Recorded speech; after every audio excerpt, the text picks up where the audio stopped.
Hello guys, कैसे हैं आप लोग। आई होप आप लोग बहुत अच्छे होंगे, स्वस्थ होंगे और कुछ न कुछ करते हुए अपने कामों में व्यस्त होंगे।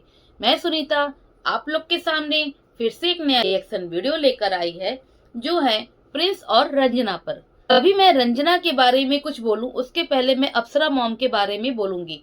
अभी मैंने अप्सरा मॉम का एक वीडियो देखा, जिसमें अप्सरा मॉम सुबह का खाना बनाते हुए और किचन का सारा काम करते हुए, उसके बाद किचन का क्लीनिंग करते हुए और सारे डब्बों को निकाल कर वॉश करना, जैसे जैसा वो अपने वीडियो में दिखा रही हैं वो कर रही हैं। रंजना से ये पूछना चाहती हूँ, क्या एक बहू होने के नाते आपको ये सब देखना अच्छा लग रहा है।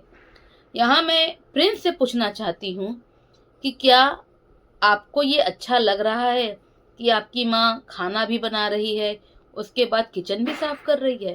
क्या एक बहू के आने के बाद सास इतना करे तो क्या एक बेटा बहू के होने का क्या मतलब है। मैं ये नहीं बोलती कि बहू आ जाए तो सास को हाथ पे हाथ रख के बैठ जाना चाहिए और सारा काम बहू को करना चाहिए।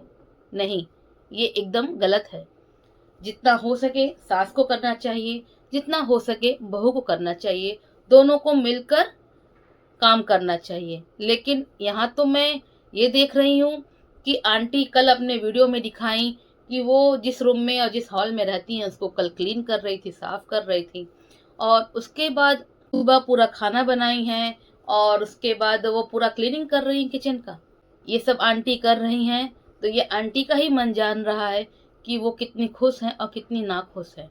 मैं यहाँ पे ये नहीं कहूँगी कि रंजना गलत है, रंजना ये सब नहीं कर सकती और रंजना ये सब देखकर अपने आप को इन सब चीज़ों से दूर रखती है। मैं यहाँ पे रंजना को गलत नहीं बोल रही हूँ, लेकिन मैं आंटी जी से बोलना चाहती हूँ कि आंटी, आप एक सास हैं, क्या आपको ऐसा नहीं लगता कि आपको जो कल करना है उसके बारे में आज अपनी बहू से, रंजना से इस बारे में डिस्कस कर ले कि कल हमें और तुमको मिलकर क्या क्या करना है।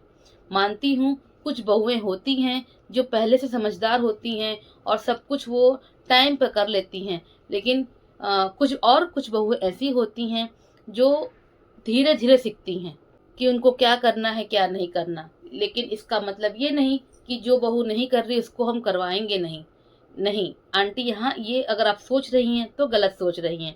अगर आपकी बहू रंजना इन सब चीज़ों को नहीं समझ रही है, नहीं बत कर रही है, तो आपका पूरा ड्यूटी बनता है कि आप अपनी बहू को अपने साथ में रखकर ये सब काम करें। जानती ही नहीं है कि दिवाली ऐसे महापर्व पर घर में क्या क्या सफाई होना चाहिए। मैं मानती हूँ कि आंटी जी अभी इतनी बूढ़ी नहीं है कि वो कुछ न करें, लेकिन जब आंटी जी कल अपने रूम का, अपने हॉल का साफ सफाई कर रही थी, तो क्या रंजना को वहां पर आकर आंटी जी का हेल्प नहीं करना चाहिए। अगर आज आंटी जी सुबह खाना बना रही थी तो मैं पूछना चाहती हूँ कि रंजना को ये समझ में नहीं आया कि कल मम्मी इतना साफ सफाई की हैं, वो थकी हैं, तो आज वो खाना क्यों बना रही हैं।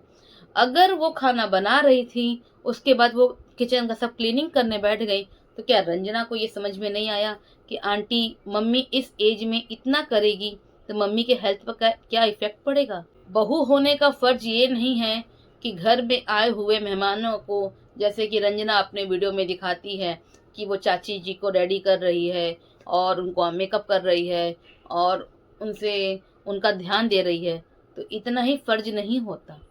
एक बहू होने के नाते एक बहू का पूरा फर्ज होता है कि उसकी कहाँ कहाँ ज़रूरत है। तो मैं रंजना से ये उम्मीद नहीं की थी कि रंजना दिवाली ऐसे महापर्व पर आंटी को अकेला छोड़ेगी, कि आंटी अकेले अपने रूम का और अपने हॉल का, या जैसे आज आंटी ने दिखाया कि वो किचन में खाना भी बना रही हैं और क्लीनिंग भी कर रही हैं।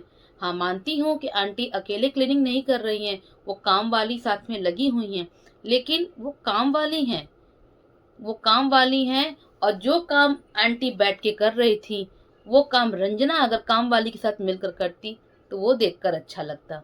अगर यहाँ पर प्रिंस और रंजना ये बोलेंगे कि मेरा हेल्थ ठीक नहीं है, या अ, कुछ डॉक्टर ने ऐसा मना किया है ऐसे काम करने को, वैसे काम करने को, तो मैं यहाँ पे रंजना से और प्रिंस से यही कहना चाहूँगी कि अ, आप ऐसा तो नहीं कि रेस्ट पर हैं, आपको बिल्कुल उठना बैठना नहीं है। आप तो अपने वीडियो में दिखाती हैं कि आप डांस भी कर रही हैं, मेकअप भी कर रही हैं, रेडी भी हो रही हैं, घूम भी रही हैं, सब कुछ खा पी भी रही हैं। तो मुझे नहीं लगता कि सब चीज़ आप कर सकती हैं, बस एक घर का काम नहीं कर सकती। तो मैं यहाँ पर रंजना से यही बोलूँगी कि इन सब चीज़ों का ध्यान दो। एक बहू होने के नाते तुम्हारा ये पूरा फ़र्ज़ बनता है कि आपको कब क्या करना है। और स्पेशल कोई फेस्टिवल आता है तो उसमें तो बहुत ही ध्यान देना पड़ता है कि क्या क्या काम करना है और क्या क्या काम नहीं करना है। आंटी जी इस एज में सारा काम अकेले कर रही हैं। आंटी बोल भी रही हैं कि अब वो नहीं कर पाएंगी, अब वो ज़्यादा थक गई हैं। मानती हूँ आंटी थोड़ा अपने हर काम को अच्छा बोलती हैं और अपने ही काम को शो ऑफ करना अ, दिखाती हैं कि मैंने ये किया, मैंने वो किया। आंटी की थोड़ी यहाँ गलती है कि वो अपने को ही शो ऑफ करती हैं। कभी ये नहीं बोलती कि मैं और मेरा पूरा परिवार, वो केवल अपने आप को दिखाती हैं कि मैंने ये किया, मैंने वो किया।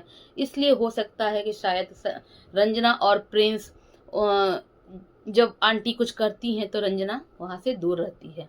लेकिन अ, मैं रंजना से यही बोलूँगी कि कुछ भी है, आंटी जैसी भी हैं अच्छी हैं, बुरी नहीं हैं। थोड़ा सबके में ऊपर नीच होता है, थोड़ा सबके में अच्छाई बुराई होती है। और ऐसा नहीं है कि आंटी दिल की बहुत बुरी हैं, आंटी बहुत अच्छी हैं। थोड़ा उनके अंदर है क्योंकि उन्होंने शुरू से सब कुछ अपने दम पे किया है, इसलिए उनको आज भी वही आदत है कि जो कुछ की हैं तो वो उसको अपने पर ही लेकर चलती हैं कि मैंने किया है, मैंने किया है। तो मैं यहाँ पे रंजना को यही बोलूँगी कि एक बहू होने का फर्ज निभाओ। अभी मैंने रंजना और प्रिंस का भी एक वीडियो देखा जिसमें रंजना और प्रिंस गए हैं शॉपिंग करने गोल्ड का, और किसी गोल्ड शॉप पे जाके वहाँ पर कुछ गोल्ड ज्वेलरी शॉपिंग कर रहे हैं और वहाँ पे उस शॉप का एडवर्टीजमेंट कर रहे हैं कि हाँ यहाँ पे बहुत अच्छा मिलता है। तो मैं यहाँ पे प्रिंस और रंजना से यही पूछना चाहती हूँ कि आपकी माँ आपके घर पे क्लीनिंग कर रही है और आप आज के ही दिन जाकर किसी दुकान का एडवर्टीजमेंट कर रहे हो या फिर आप उसी दिन जाकर शॉपिंग कर रहे हो। अगर घर का सारा काम हो जाता तो आप जाके रंजना के लिए कुछ गोल्ड गिफ्ट नहीं कर सकते थे? या तब जाकर आप और रंजना गोल्ड नहीं खरीद सकते थे? जब आपके घर में क्लीनिंग का काम चालू है तभी आप दोनों निकल कर गए हो गोल्ड की शॉपिंग करने के लिए। आप एक इन्फ्लुएंसर हैं और आप अपने वीडियो में दिखाते हैं और आपके वीडियो को देखकर बहुत लोग सीखते हैं कि फैमिली में कैसे रहना है, किसको किस तरीके से क्या करना है। तो मैं आपसे यहाँ पे यही रिक्वेस्ट करूँगी कि आप अपने वीडियो में ऐसा कुछ मत दिखाइए जिससे कई घर बिगड़े। अगर कुछ कर सकते हैं तो अच्छा कीजिए, किसी का घर बनाने की कोशिश कीजिए और अपना घर भी बनाइए। तो ये रहा मेरा आज का वीडियो। अगर पसंद आए तो लाइक कीजिए, शेयर कीजिए और सब्सक्राइब कीजिए। फिर मिलते हैं नेक्स्ट वीडियो। Bye bye.